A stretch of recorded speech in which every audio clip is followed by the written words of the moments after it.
আলহামদুলিল্লাহ, সম্মানিত উপস্থিতি, আজকে আমরা আলোচনা করব রোজা রাখা অবস্থায় কোন কোন কাজ করা মাকরুহ।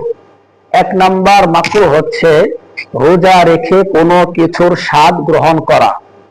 তবে কোন মহিলার স্বামী যদি বদমেজাজি হয়, সেই মহিলা জিহ্বার আগা দিয়ে তরকারির স্বাদ চেখে নিতে পারবে। 2 নাম্বার মাকরুহ হচ্ছে পেশাব পায়খানা করার সময় অধিক পরিমাণে পা ফাঁক করে বসা, কুলি করা বা নাকে পানি দেওয়ার সময় অধিক পরিমাণে বাড়াবাড়ি করা।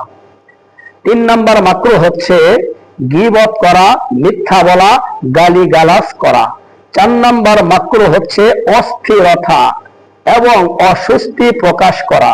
5 নাম্বার মাকরুহ হচ্ছে গোসল ফরজ হওয়ার পরেও ইচ্ছাকৃতভাবে শুবে সাদিকের পর পর্যন্ত দেরি করা। 6 নাম্বার মাকরুহ হচ্ছে টুথপেস্ট মাজন দিয়ে দাঁত মাজা। আল্লাহ তাআলা আমাদের সকলকে উক্ত মাকরুহ কাজ থেকে হেফাজত করেন।